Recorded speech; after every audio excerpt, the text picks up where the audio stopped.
Et si, pour réussir nos photos panoramiques, l'idéal, c'était pas un boîtier spécial panoramique? Alors je sais que c'est peut-être pas votre passion, la photo panoramique, et que vous n'avez peut-être pas envie d'investir des centaines, voire des milliers d'euros dans du matériel spécialement adapté, mais il faut savoir que ça existe.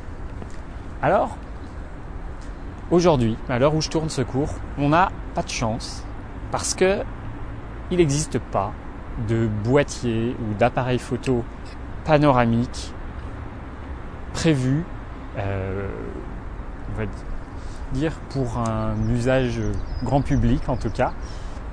Et surtout, ça nous ramène vers de l'argentique. Vous savez, ces vieux appareils qu'on chargeait non pas avec des cartes mémoire, mais avec des pellicules.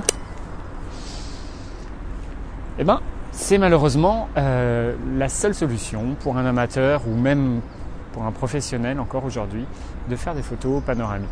Il n'y a pas d'appareil en numérique.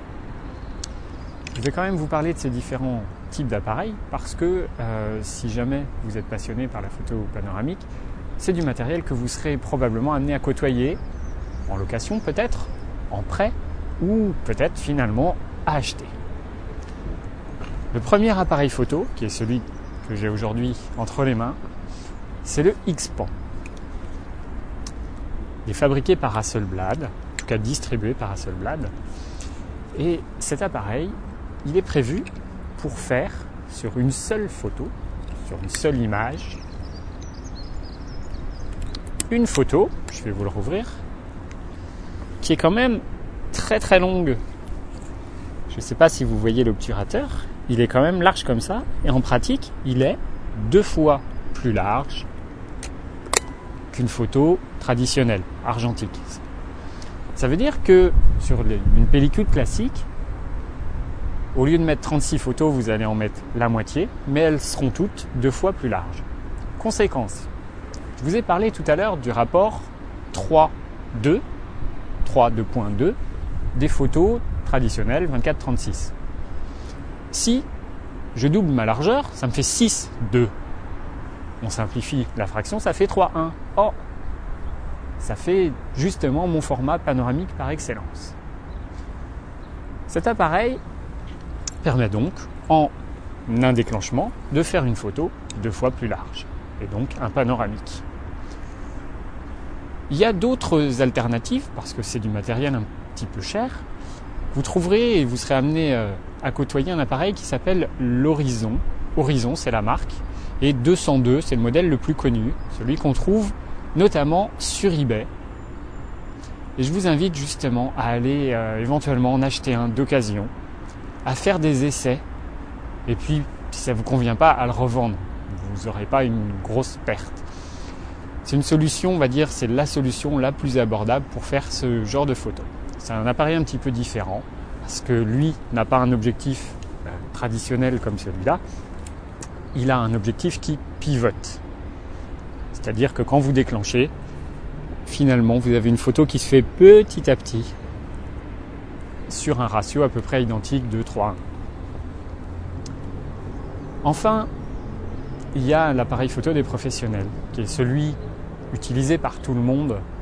Tous les livres de photo panoramique que vous verrez, tous les photographes que j'ai cités un petit peu plus tôt dans ce cours, utilisent en fait un appareil photo qui s'appelle un 6-17. Alors qu'est-ce que c'est que le 6-17 ? C'est tout simplement le format du négatif. C'est une pellicule dédiée au moyen format qui fait 6 cm de haut. Et là, la photo, elle va faire 17 cm de large. Vous allez donc vous retrouver avec un négatif absolument énorme, sans commune mesure avec la taille du 24-36 ou même de nos capteurs numériques.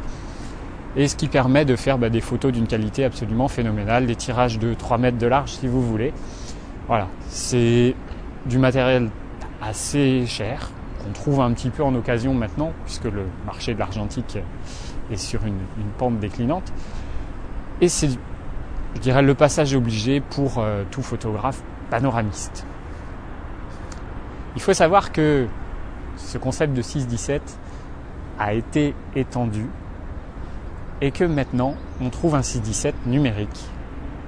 Alors je dis maintenant, à l'heure où je tourne ce cours, il est un petit peu naissant.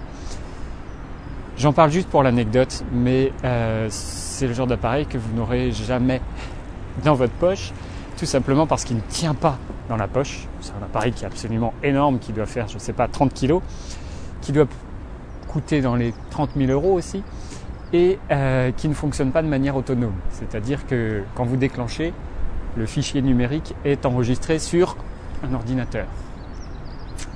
Pas très très pratique et pas très grand public non plus. Voilà, j'en parle pour l'anecdote. Tout ça pour vous dire que il n'y a pas de manière aujourd'hui de faire une vraie photo panoramique avec une quantité impressionnante de mégapixels en une seule image. Ça nous amène du coup vers notre question, comment on fait des photos panoramiques avec beaucoup de mégapixels, avec la meilleure qualité possible. Comment on fait un tirage d'1 mètre de large d'une photo panoramique.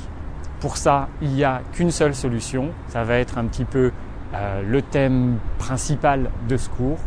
C'est la photo panoramique par assemblage. Je vous en parle dans la leçon suivante.